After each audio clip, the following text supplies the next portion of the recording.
നിറഞ്ഞവരെ, നമുക്കറിയാം നമ്മളെല്ലാവർക്കും ഓരോ അടിസ്ഥാന വിശ്വാസങ്ങൾ, നമ്മുടെ ജീവിതത്തിൽ ഓരോ നിബന്ധനകൾ, നമ്മുടെ ദൈനംദിന ജീവിതത്തിൽ നമ്മൾ എങ്ങനെ പോകണം, അല്ലെങ്കിൽ നമ്മൾ ആരിലാണ് ആശ്രയിച്ചിരിക്കുന്നത് എന്ന്, അല്ലെങ്കിൽ നമ്മുടെയൊക്കെ ജീവിതം ഏത് വിശ്വാസത്തിലാണ് എന്നൊക്കെ നമുക്കൊരു ധാരണയുണ്ട്.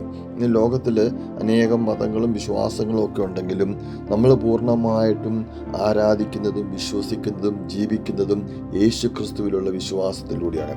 ഇപ്പോൾ ഇവിടെ പൗലോസ്ലീഹ കൊളോസ്യർക്ക് എഴുതിയ ലേഖനത്തിൽ 2-ാം അധ്യായത്തിൽ പറഞ്ഞിരിക്കുകയാണ്, കർത്താവായ യേശു ക്രിസ്തുവിനെ നിങ്ങൾ സ്വീകരിച്ചിരിക്കുന്നതിനാൽ അവനിൽ ജീവിക്കുവിൻ.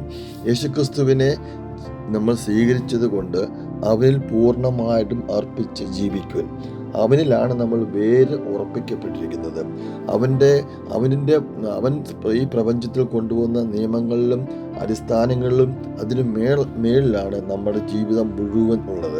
നമ്മൾ ഇന്ന് ദൈനംദിന ജീവിത മേലുള്ള കടന്നു പോകുമ്പോൾ വ്യത്യസ്തമായ സാഹചര്യങ്ങൾ, നമ്മൾ ആകർഷിക്കപ്പെട്ട അനേകം കാര്യങ്ങൾ, ഇതിലൂടെയൊക്കെ നമ്മൾ ജീവിച്ചു പോകുമ്പോഴും നമ്മുടെ വിശ്വാസവും നമ്മുടെ ദൈനംദിന ജീവിത മേഖലകളും നമ്മുടെ ജീവിത ആചര്യകളും നമ്മുടെ പ്രവൃത്തികളുമെല്ലാം യേശുക്രിസ്തുവിലുള്ള വിശ്വാസത്തിലും അവൻ നമ്മളെ പഠിപ്പിച്ച കാര്യങ്ങളിലുമാണ്. അതെപ്പോഴും നമ്മളെ ഉയർന്ന ലെവലിലേക്ക്, മറ്റുള്ളവരെക്കാൾ ഉന്നതമായ ലെവലിലേക്ക് നമ്മളെ കൊണ്ടുപോകും.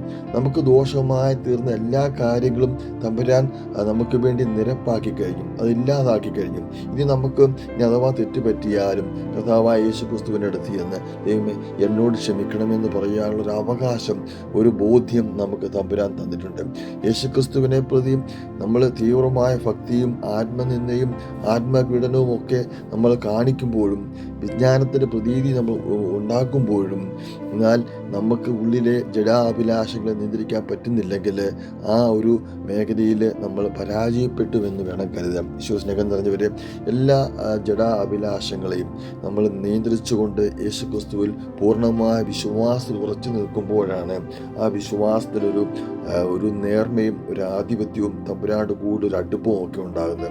ശരിക്കും പറഞ്ഞാൽ ക്രിസ്തുവിനോടൊപ്പം പ്രപഞ്ചത്തിൻ്റെ എല്ലാ മൂല കാരണങ്ങൾക്കും മേഖലകളിൽ നമ്മൾ മരിച്ചു കഴിഞ്ഞു. ഇനി യേശു ക്രിസ്തുവിലാണ് നമ്മൾ.